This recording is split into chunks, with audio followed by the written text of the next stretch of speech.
Hello everyone. So you might have heard of recently that the WRC has dropped an announcement regarding to the 0.78 2x2 world record average incident. So basically, in summary, the 0.78 world record average will not be removed, while the WRC is going to implement measures in the future to ensure the fairness of the competition regarding to timer starts. So basically, the reaction from the tubing community is that they are object to this decision, which my opinion is quite similar.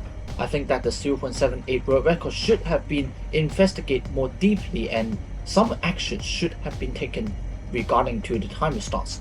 And however, the WRC measures here is basically to let the 0.78 stand while they implement stricter measures, which basically eventually will create a scenario where the 0.78 is even harder to beat or even near impossible to beat in a very near future.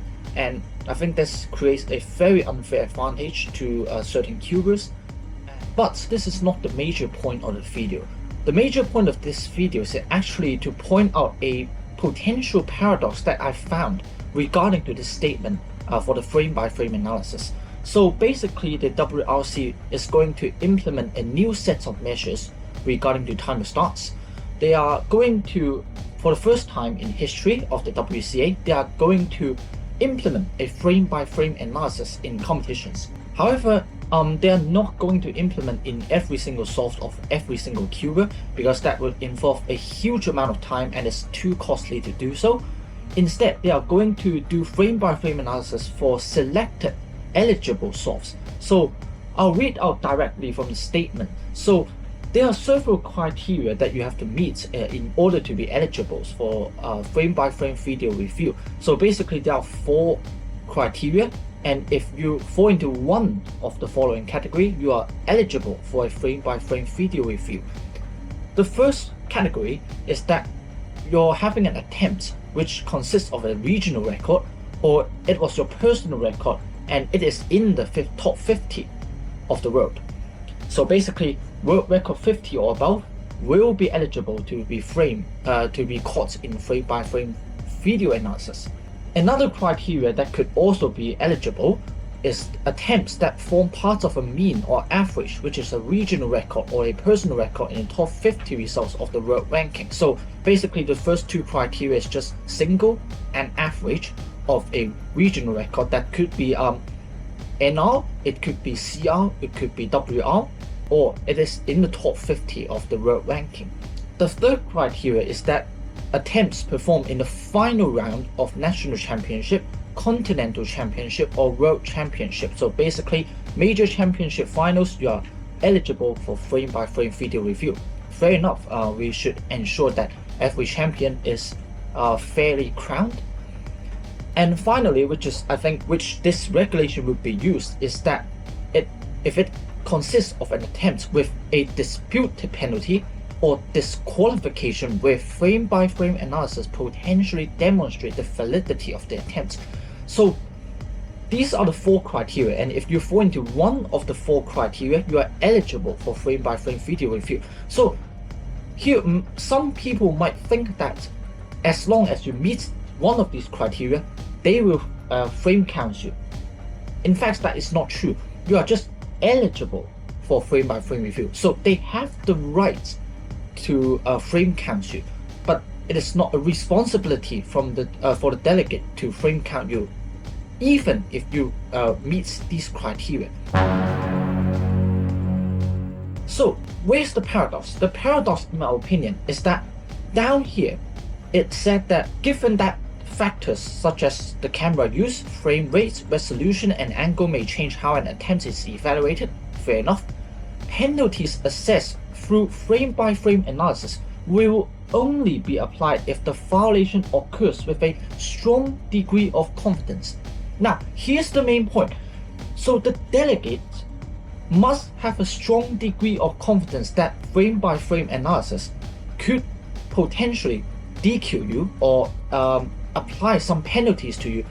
That is the prerequisite for you to be frame counted in a video frame by frame analysis. And that is a strong paradox in my opinion, because what Yi Heng does in the 0.78 world record average, it was not removed because the board believes it's not easily caught or it's not as obvious as you can spot it in real life in human eye. That's why they did not remove it, right? Hassan Khanali's slide DNF got removed even before the regulations got implemented because it was just too obvious that he slide and he basically did 10 moves before he lifts his wrist off the timer. But now here's the problem, right? Because you need to frame counter solve only if you have strong degree of confidence that the competitor slide or had an illegal timer stop. But the point is, frame by frame analysis is for those attempts which by bare eyes is difficult to analyze whether you cheated or not. Then that's where frame by frame analysis came into use.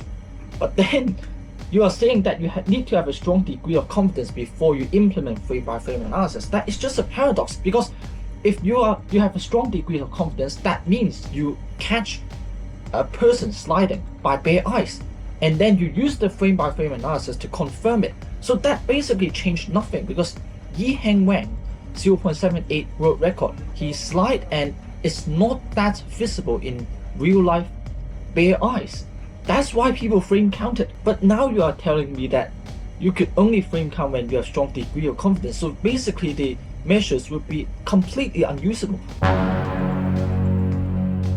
So there is only two outcomes of this measure. One is no one's gonna frame count anything because no one is strongly confident in any kind of sliding, except for those very obvious ones like Hassan, which obviously we don't have to frame count Hassan's Khanali solve, right? So it means nothing, it's meaningless. So the second outcome would be people, despite don't having confidence in whether it will be removed or not or penalized or not, they will still continue to frame counters. So basically there's no standard here because it's just unable to be implemented. So either you have a strong degree of confidence, then you basically don't need frame by frame analysis. You only need frame by frame analysis to confirm that your strong degree of confidence is right, which to me is just quite meaningless.